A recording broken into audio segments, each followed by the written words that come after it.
Medina എത്ര മനോഹരമാണ്. Medina നമുക്ക് വലിയൊരു വഴികാട്ടിയാണ്. ഈ ഭൂമിയിലെ സ്വർഗമാണ്. എത്രത്തോളം മറ്റുള്ളവരെ എങ്ങനെ പരിഗണിക്കണം എന്നുകൂടി മദീന നമ്മളെ പഠിപ്പിക്കുന്നുണ്ട്.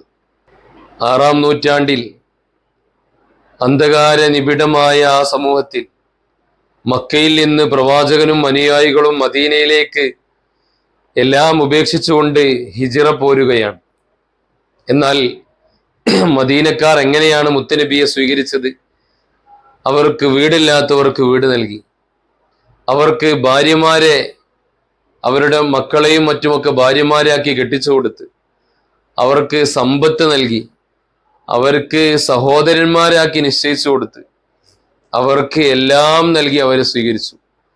എത്ര നല്ല സാഹോദര്യത്തിൻ്റെ, ഐക്യത്തിൻ്റെ, നന്മയുടെ പാഠമാണ് മദീന നിവാസികൾ 6-ാം നൂറ്റാണ്ടിൽ നൽകിയത്.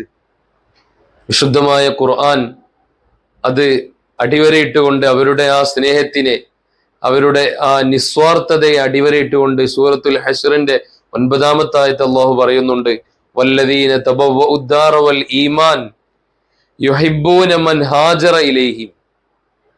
അവരിലേക്ക് ഹിജ്റ വരുന്ന ആളുകളെ നിറമനസ്സോടെ, സന്തോഷത്തോടെ, സ്നേഹത്തോടെ സ്വീകരിക്കുന്ന ആ അൻസ്വാറുകളായ മദീനക്കാരുടെ ആ ഒരു അവസ്ഥ, അവരുടെ സ്വീകരണം, നാം ഹൃദയ വിശാലതയുള്ള ആളുകളായി മാറണം.